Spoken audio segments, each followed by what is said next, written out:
ஹல்லேலூயா. கர்த்தருடைய பரிசுத்த நாமத்திற்கு மகிமை உண்டாவதாக. இன்றைக்கும் இந்த நிகழ்ச்சியின் மூலமாய் உங்கள் ஒவ்வொருவரையும் சந்திப்பதில் மிகுந்த மகிழ்ச்சி. இன்றைக்கும் ஏசப்பா உங்களோடு சொல்கிற ஒரு நல்ல வார்த்தை, நான் உனக்கு ஆறுதல் செய்வேன். ஆமேன். இந்த வேளையில் பலவிதமான சூழ்நிலைகளில் நெருக்கப்பட்டு இந்த நெருக்கத்தின் மத்தியில் எனக்கு என்று ஆறுதலுக்கு யாருமே இல்லை என்று சொல்லி தவிக்கிற உங்கள் ஒவ்வொருவரையும் பார்த்து ஏசப்பா சொல்கிற வார்த்தை, நான் உனக்கு ஆறுதல் செய்வேன். நானே உனக்கு ஆறுதல் செய்வேன். வேறு எந்த மனுஷனுடைய ஆறுதலும் இன்னைக்கு உங்களுக்கு நேராய் வருவதில்லை. ஆனால் ஏசப்பா உங்களுக்கு ஆறுதல் செய்கிறவர். ஏசாயா தீர்க்க தரிசன புஸ்தகம் 51வது அதிகாரம் 12வது வசனத்தில் நானே உங்களுக்கு ஆறுதல் செய்கிறவர் என்று சொல்லி ஏசப்பா உங்களை பார்த்து சொல்கிறார். நான் தான் உனக்கு ஆறுதல் செய்ய போகிறவர் என்று. ஆமீன். அதே அதிகாரம் 12வது வசனத்தில், அவளை பெற்ற புத்திரர் எல்லாரிலும் அவள் நடத்துவார், ஒருவரும் இல்லை.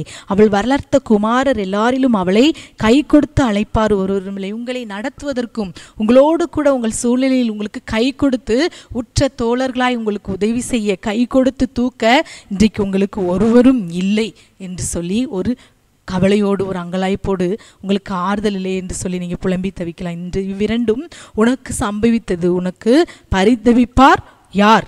உனக்கு பரிதபிப்பார் யார்? எனக்காக பரிதபிக்க யாரும் இல்லை. எனக்கு பட்டயம் வந்தது, பஞ்சம் வந்தது, சங்காரம் வந்தது என்று சொல்லி இன்றைக்கு அருமையாய் இன்னைக்கு கேட்டிருக்கிற நீங்கள் உங்கள் வாழ்க்கையில் இப்படிப்பட்ட சூழ்நிலைகள் உங்களுக்கு வந்திருக்கலாம். இந்த சூழ்நிலையில் கர்த்தர் சொல்கிறார், யாரை கொண்டு உனக்கு ஆறுதல் செய்வேன். ஆமேன். யாரை கொண்டு இல்லை, நானே உனக்கு ஆறுதல் செய்வேன். மனுஷரை கொண்டு நான் உனக்கு ஆறுதல் செய்வதில்லை, நானே உனக்கு ஆறுதல் செய்கிறவர் என்று சொல்லி கர்த்தர் இன்றைக்கு உங்களையும் என்னையும் பார்த்து சொல்கிறார். அதே ஏசாயா 51:15 உன் தேவனாகிய கர்த்தராகிய நான் அலைகள் கொந்தளிக்கத்தக்கதாய் சமுத்திரத்தை குலுக்குகிற சேனைகளின் கர்த்தர் என்கிற நாமம் உள்ளவர். நான் அலைகளை கொந்தளிக்கத்தக்கதாய் சமுத்திரத்தை குலுக்குகிற வல்லமை எனக்கு உண்டு. இந்த வல்லமையினால நான் என்ன செய்வேன்? உனக்குள்ள காரியங்களை நான் உனக்காக நடத்தி உன்னை நான் என்ன செய்வேன்? உனக்கு ஆறுதல் செய்வேன் என்று கர்த்தர் என்று உங்களோடு கூட உங்கள் கையை பிடித்து உங்களுக்கு ஆறுதல் தருகிற தேவனாய் இருக்கிறார். 2 கொரிந்தியர் 1:3 கர்த்தராகிய தேவனுக்கு ஒரு பேர் என்னன்னா, சகல விதமான ஆறுதலின் தேவன். சகல விதமான ஆறுதலின் தேவன் யார்? நம்முடைய கர்த்தராகிய இயேசு கிறிஸ்து. 2 கொரிந்தியர் 7:6 சிறுமைப்பட்டவர்களுக்கு ஆறுதல் செய்கிறவர். இப்படிப்பட்ட காரியங்களினால் ஒருவேளை நீங்க சிறுமைப்பட்டு இருக்கலாம். உங்களோடு கூட நடக்க ஒருவரும் இல்லாதபடி, உங்கள் காரியத்தில் உங்களை கை கொடுத்து உதவி உங்களை தூக்குவதற்கு ஒருவரும் இல்லாதபடி இன்றைக்கு நீங்க எனக்காக பரிதபிப்பார் யாருமில்லை என்று சொல்லி இருக்கலாம். ஆனால் கர்த்தராகிய இயேசு கிறிஸ்து அப்படிப்பட்ட சிறுமையில் இருக்கிற உங்களுக்கு ஒரு ஆறுதலாய், ஒரு நம்பிக்கையாய் இந்த காலை வேளையில் இந்த வார்த்தையை உங்களுக்கு கொடுத்து உங்களுக்கு சகலவித ஆறுதலையும் கொடுக்கும்படி அவர் உங்களோடு கூட இருக்கிறார். 2 கொரிந்தியர் 1:4 தேவனால் எங்களுக்கு அருளப்படுகிற ஆறுதலினாலே. யாரால நமக்கு ஆறுதல் வரும்? தேவனால் வரும். கூட இருக்கிற மனுஷர்களால் அல்ல. கூட இருக்கிற மனுஷர்கள் வார்த்தைகளினால் உங்களை கஷ்டப்படுத்தி, உங்களை துக்கப்படுத்தி, உங்களை வேதனைப்படுத்துவாங்க. ஆனால் கர்த்தராகிய இயேசு கிறிஸ்து நமக்கு ஆறுதலான வார்த்தைகளை சொல்லி நம்மை ஆறுதல் படுத்துகிறவர், நம்மை தேற்றுகிறவர். எந்த உபத்திரத்திலாகிலும் அகப்பட்டவர்களுக்கு நாங்கள் ஆறுதல் செய்ய திராணி உள்ளவர்களாகும்படி எங்களுக்கு வரும் சகல உபத்திரவங்களிலும் அவரே எங்களுக்கு ஆறுதல் செய்கிறவர்.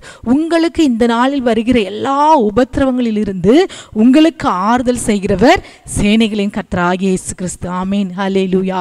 எந்த உபத்திரவம் இருந்தாலும், எந்த சோதனைகள், எந்த பாடுகள், எந்த பிரச்சனைகள் எதுவா இருந்தாலும் எல்லாவற்றிலும் உங்களுக்கு சகல உபத்திரவங்களிலும் அவரே எங்களுக்கு ஆறுதல் செய்கிறவர். சகல உபத்திரவங்களிலும் உங்களுக்கு ஆறுதல் செய்கிறவர் யார்?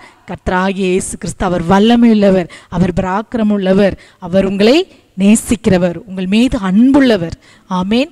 உங்களை நேசிக்கும்படி உங்களோடு கூட இருக்கிறவர். என்னை நேசிக்க யாருமே இல்லை என்று சொல்லி நீங்கள் இன்னைக்கு ஒருவேளை ஒரு கவலையோடு இருக்கலாம். உங்களை நேசிக்க, உங்களிடத்தில் அன்பு காட்ட உங்களுடைய கர்த்தராகிய இயேசு கிறிஸ்து, நம்முடைய கர்த்தராகிய இயேசு கிறிஸ்து நம்மோடு கூட உண்டு. அவர் நம்மை நேசிக்கிறவர். ஆகவே இந்த வேளையில் அவர் நமக்கு ஆறுதல் தருவேன் என்று சொல்லி இன்றைக்கு வாக்கு கொடுக்கிறார். நான் உனக்கு ஆறுதல் செய்வேன். அதி சீக்கிரத்திலே நீ விரும்புகிற காரியத்தில் உனக்கு வெற்றியை கொடுத்து உனக்கு ஆறுதலாய் இருக்கிறேன் என்பதை நான் நிரூபிப்பேன் என்று கர்த்தர் இந்த நாளில் உங்களோடு கூட பேசுகிறார். இந்த வார்த்தையை அப்படியே விசுவாசித்து ஏற்றுக்கொள்ளுங்க. எனக்கு ஆறுதலாய் என் ஏசப்பா இருக்காங்க. மனுஷர்கள் இல்லாவிட்டாலும், என் கூட இருக்கிறவங்க எனக்கு ஆறுதலாய் இல்லாவிட்டாலும், என் இயேசு எனக்கு ஆறுதலாய் இருக்கிறார் என்று சொல்லி அவரை உங்கள் ஆறுதலாய் வைத்துக்கொண்டு இந்த வார்த்தையை ஸ்தோத்திரித்து அப்படியே இந்த நாளில் அந்த வார்த்தை உங்களுக்கு சொந்தமாய், இந்த வாக்குத்தத்த வார்த்தை உங்களுக்கு சொந்தமாய் எடுத்துக்கொண்டு ஸ்தோத்திரித்து பெற்றுக்கொள்ளுங்கள். ஆமேன். ஹல்லேலூயா. இந்த வேளையில் இந்த வார்த்தையை வைத்து நான் ஜெபிப்போமா? அப்பா ஆமே, நாங்கள் நன்றியோடு ஸ்தோத்திரிக்கிறோம். இந்த நாளிலும் கூட கர்த்தாவே, இந்த நிகழ்ச்சியின் மூலமாக என்னோடு கூட சேர்ந்து ஜெபிக்கிற பிள்ளைகளுடைய வாழ்க்கையில் அப்பா சிறுமைப்பட்டவர்களுக்கு ஆறுதல் அளிக்கிற தேவன், சகல ஆறுதலின் தேவன். எல்லா சூழ்நிலைகளிலும் அப்பா நாங்கள் ஏசாயா தீர்க்கதரிசன புத்தகத்தில் வாசித்தது போல தன்னை பெற்ற புத்திரர்களில் நடத்துவார் இல்லை, வளர்த்த குமாரர்களில் கை கொடுத்து அழைப்பார் ஒருவரும் இல்லை என்று சொல்லி எத்தனையோ பிள்ளைகளை நான் பெற்றிருக்கலாம். ஆனால் இந்த சூழ்நிலையில் எனக்கு கை கொடுத்து எனக்கு உதவி செய்ய என்னை நடத்த ஒருவருமே இல்லை என்று சொல்லி பரிதபிக்கிற ஒவ்வொரு பிள்ளைகளுக்கும், ஒவ்வொரு தாய் தகப்பனுக்கும் நீர் அப்பா இந்த வார்த்தை இந்த காலை வேளையில் ஒரு நம்பிக்கையின் வார்த்தையாய் கொடுக்கிற கிருபைக்காக ஸ்தோத்திரம் அப்பா.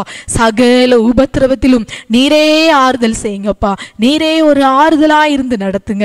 ஆறுதலான காரியங்களை செய்து நீர் இருக்கிறீர் என்பதை நிரூபித்து காட்டுங்க தகப்பனே.